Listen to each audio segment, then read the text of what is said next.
Power play, here's a good chance here with some wheels and a breakaway chance here for Stick. It is great save by Club. Kawasaki Oka.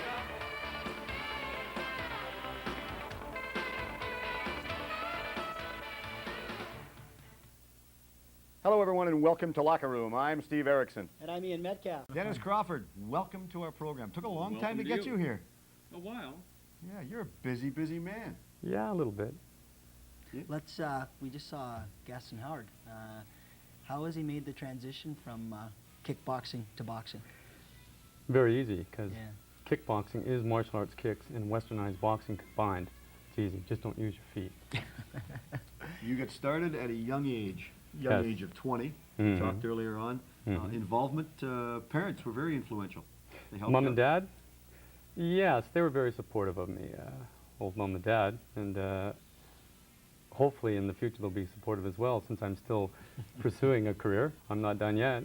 I'm a young 40. Is it a tough transition to go from where you were, being in the ring, to now coaching? No, actually it's easy, because you've known what it's been like to be in there and to fight, and you know the feeling. What it's like to take and give, and you can explain the same thing to your fighter. Fighters get a little bit of resentment if you want to try and correct them? Or are they basically focused and real positive? Not if they have respect for you, okay, and respect is earned. That's something you have to earn. Sure is, yes. Oh. We hear about the 90s, about how violent all these sports are, and boxing, kickboxing, karate. What age should I put my kids into karate, judo, etc.? What do you say to a parent, their kid shows an interest in that type of sport, you know, and they're saying, oh, it's too violent, he's going to get hurt type of thing, and you look at the bad, maybe the cartoons, the Teenage Mutant Ninja Turtles and the Power Rangers and all the controversy over that. Start them young. Start them young. Headgear? Should? Yes, I believe so for the amateurs. There should be headgear. For pros, no. But parents should start the kids young, okay? Then it's ingrained in there, it's in their soul, and then they will train and fight that way as long as they live. And it's really a lot of mental, there's a lot of physical activity to it, but I mean there's a lot of mental concentration, you know, it's just not the physical aspect of it, is it? A lot of discipline. Yeah, a lot of discipline. You get your mental from your physical, okay? You train very, very hard physically, okay? Then you get mental, a little bit mental from that, is what I'm trying to say. It's a mental discipline, it's a I guess mental we mean to discipline say. together, sure. Yeah. Wow. Now, we were talking earlier on, before we had a chance to come on set, favorite, I guess, movie people that you grew up with, that you idolized and used to like. You were saying you like Bruce Lee. Yes.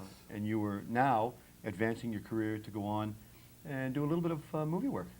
Yeah, I'm training with a former Golden Gloves boxer named Danny Virtue. He's a very predominant producer, director, stunt coordinator, stuntman.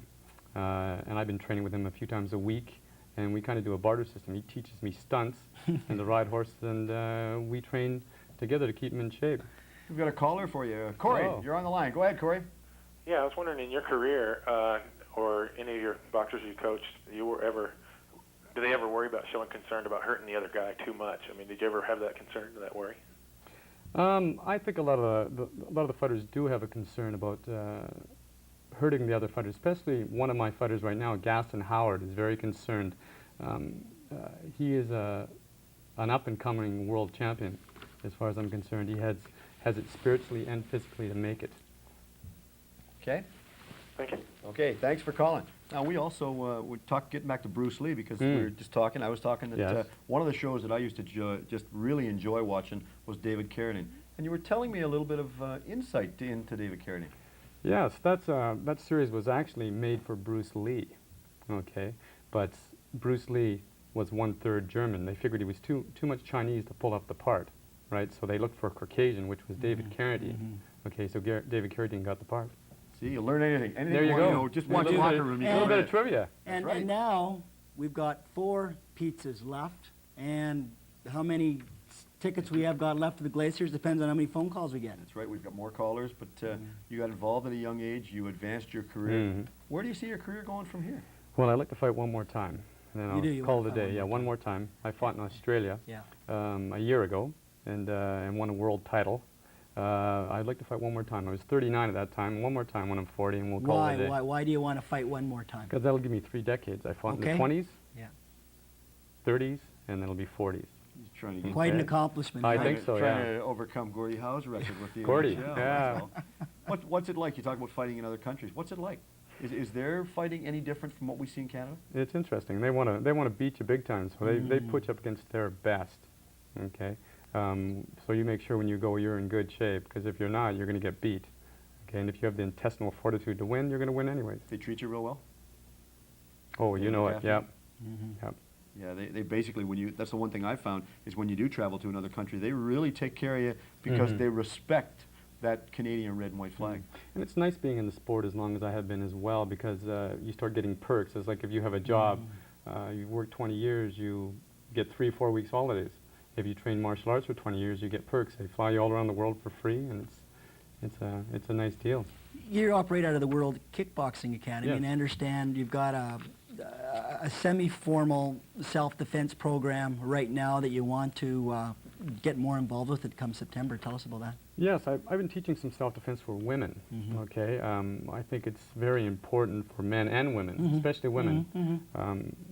Unfortunately, in this day and age. Unfortunately, being from Surrey, you know, where I've been in Surrey all my life, to teach the women. We had an incident at the club where I was teaching a self-defense class where one of the young ladies went to leave, and she was upstairs, and the fella asked her to come into the vehicle with her, and she said no, of course.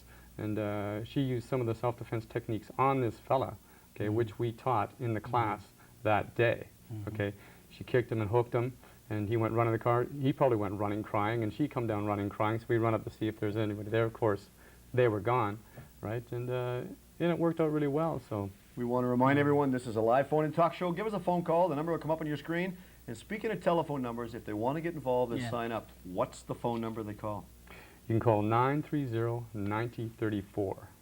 Anytime, or is there? Anytime, any place. Okay, good. And we hope you get a lot of success with that, because especially in this day and age, unfortunately, that's what you need. Oh, for sure. Yeah, it's very important. Let's change sports on you just a little bit. Okay. There's a fight coming up Saturday, the return of Iron Mike Tyson. Mikey. How many rounds? Mikey. Well, a few of my comrades at Gators Gym where I train figure it won't go long, and they figure it'll be the first, second round. Actually, some of them are down there to watch it.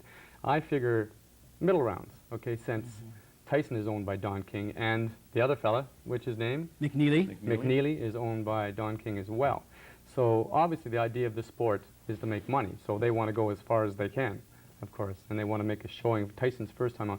I figure it'll go up into the middle rounds. If the heavyweight division has lacked credibility the last couple of years, is this going to give it the credibility Sure to will. kickstart? I think the best thing that ever happened was Tyson go to jail. Okay, it's all promotion, isn't it? You know, they're Dollars and cents. They're entertainers, dollars and cents. Yeah.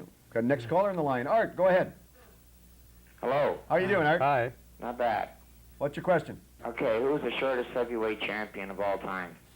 Is that kickboxing? No, that's boxing. Well, I'm a kickboxer, not a Heavyweight boxer. champion. He can't. That's a tough That's a one, tough caller, one for because him, yeah. although The he, shortest, Shortest heavyweight champion of all time is the, very easy. the shortest. the shortest. Hmm. You don't happen to know, caller? Yes, I do. You do know. I wouldn't. You're I wouldn't know gonna have that. to tell us. 'cause I wouldn't Dennis, know that. Dennis is more of a kickboxer, so if you tell us, The You go shortest with heavyweight champion was a Canadian. His name was Tommy Burns, and he lost his title to the first black heavyweight champion at the time, Jack Johnson. Right? Mhm. see, Very that interesting. might be a little bit before my time. I don't know, Steve, about yours, but see, that's why we have these phone-in call there's shows, nothing so wrong we with can that. have people out in the audience. Yeah, but I found out your birthday's the same day as John Turley that we Well, just had in our there program, goes too. my- So. Well, the shortest kickboxing world champion is named Stan the Man Longer and Easies. He's from Australia. Okay. He'd be the shortest. Okay. It's not Dennis that's Crawford. where Tommy Burns lost his title. Down in Australia. Exactly. That's Well, true. caller, Okay. because you've given us the answer, you're going to get a Boston pizza. As well as 2 tickets for the Glacier games. Okay. Thanks for Thanks, calling Art. in. Thanks, Art. Thanks, You're Colin. welcome. It's nice that we get people phone in from all sorts of different sports that want to, ask questions and get Yeah, involved. that's very interesting. Yeah, I mean, the more phone calls, the better. You find that there's more people getting involved in kickboxing versus changing format, just going to regular boxing in the gym? There's a change because you can do the both. Obviously, it's half kickboxing, half kick, half boxing, right? So you can change, of course. It's easy. They have boxing skills. Yeah. We've got our next caller in line. Walter, Yes. you're on the line. Go ahead. Hi. How you doing? I was wondering about, you mentioned about Mike Tyson going to jail. I was also wondering what your thoughts were, because you mentioned with both fighters being owned by Don King that you expected it would go to the middle rounds. It almost sounds like you, without saying the word, might be talking about a little fixing there. The fix might be in. Well, the best thing might have been is that Don King had ended up in jail. Well, he's going back to court. Ironically, There might have been a Don little King bit goes of to court. He might have been a won little bit of Tuesday. insinuation there, but we all know what the ultimate goal is in the sport, and you look at the final picture, and that's a money picture, right? And but we like to look as people, as the athletes, right? We like to look at the two people fighting. I don't think it's that way all the time. Okay, Just in a certain- small percentage of the time. But I mean, that's sport Okay. in the 90s, though, isn't it anyway, guys? I mean, money in hockey, money in basketball, it's the almighty dollar, and it's unfortunate, but Yeah, the dollar That's seems to the talk way it very, is, very yeah. dominant nowadays. Sure it does, yeah, yep. Especially in the sport of boxing. Do you think there's more people getting involved in boxing, especially at the higher calibers, basically for the dollars and cents, versus the love of the game? Oh, sure, yeah. You'll see a lot of guys that come back just because of the money, I feel. Okay, why would they come back when they're 40 years old, 45 years old? You know, when they already have lots of money and they have their homes and they have their life together. Yeah, that's true. It could be they're sitting around the table, they got Sugar Ray Leonard, Roberto Duran, Tommy Hearns, right? And they're all talking about the fight they just fought, and Duran's thinking, geez, I can still do it. I can still do it. Is it an ego? A little bit. That's true. But a little bit of money involved too, so it's a little bit of both, I believe. Got our next caller on the line. Andre, you're on the line. Go ahead. Hi, Dennis. Hi. I just wanted to say that the classes there at the World Kickboxing Academy are a lot of fun. Mm-hmm. You make a lot of good friends like Dennis and Gaston and Dale, and you really feel good about yourself with all Do the you go classes there? and stuff. And it's not just for guys; it's for girls. And have you learned a lot, caller? yeah, I did actually. I learned quite a bit, and it wasn't just like in the fighting area either, like in the self-defense area. It was with self-discipline and excuse me, stuff like that. So you would recommend it? Oh yeah, I'd recommend it to anybody. It's a lot of fun, and you meet a lot of good friends. Good, good. I appreciate your call. Thanks and, for calling. Thank Thanks you. for the Bye-bye. input. Thanks Very very nice. much. Thanks for calling. And I believe she's also going to get 2 tickets for the Glaciers games, and I don't know if we've got any pizzas left. They haven't told me that yet, but they'll keep us informed. Again, we talk about the sport, I talk about this. Do you think should there be a law, as we talked earlier on, about, you know, King owning 2 fighters like that? I mean, if I'm a betting man, I mean, and I'm not, I mean, we all know Of that. course I not, am, of but course But if not. I went down to Vegas Yeah. and said, look, I want to wager a couple dollars on this, Mhm. is it fair? Well, That's a tough I mean, question. who's getting life's not fair. That is a tough question. Yeah. Okay, what is a person worth? Yeah, that's What you true. can get. Yeah, and Yeah, we that's do true. have Couple two pizzas left. we Yeah, have we two got A couple left, pizzas and left, and there you go. you know, that last caller, Audrey, you get back to your self-defense, and I guess the word I've been looking for is self-esteem. This kickboxing and martial arts really has to give you a lot of self-esteem, though, Sure too, it does. doesn't it? Through the training, Yeah. and the more fit and the more you feel, the better you feel about your body and about your person, the more self-esteem you get. But self-esteem is gained as well by the way you live your life, Oh, sure. right? The way you do things, the way you deal with problems. Okay, if you deal with your problems head on, self-esteem and your confidence will grow. So it's a life process. Got our next caller on the line. Kim, go ahead. Kim? We had our next caller there. So you got camera shy or phone Are you shy. there? Hello. Kim? Hi. Yes? Hi. How are you doing? Thanks for calling. Oh, no problem. I just wanted to ask Dennis, with women in kickboxing, I noticed that there are very few women that you hear of. Where do you think it's going to go with women in the future? Do you think it's going to grow, or that women tend to be a little shy to get into kickboxing? Well, Kim, hopefully the sport with the women fighting will grow, okay? I know there's a lot more fights in the States than there are here. I would like to see more women get involved. But then it comes to the promotion of the sport as well. And if the promotion's not there, and if the women aren't there to fight and train, then it won't happen, okay? Excellent. Okay, Yeah, thanks, for Kim. calling. Thanks, Kim. Bye. Yeah, it's nice to see women get involved and wanting to get involved in a sport that basically, from what I've been told, has really been predominantly a male-oriented sport. Yes, yes, it has been for a number of years. I've been doing it for 20 years, and it hasn't changed too much, okay, because the money's not in the sport for it to grow. You have to have that finances there and the Well, promotion. final things, if you could tell any of the youngsters at home, should they get involved, should they not get involved, what could you tell them before we let you go? Yes, train hard and get involved in any kind of sport, okay, and make sure you look for a good mentor, somebody that you can look up to and follow. Okay, it's very important in life to find somebody that you can. And they don't have a bad one right here in the fellow we're No sitting right kidding. across from. Yeah. Dennis, it's been great having you on. And Thanks one more very thing, much. You bet. can I just say hello to my mom and dad? You sure sure can. can. You just Hi, did. Mom. Hi, Dad. And we know Dennis is a big supporter. And anyone who wants to watch any boxing, you can go out in, I believe it's Abbotsford, this coming Friday for the Western Canada Summer Games. There's a boxing event going on out there. So go on out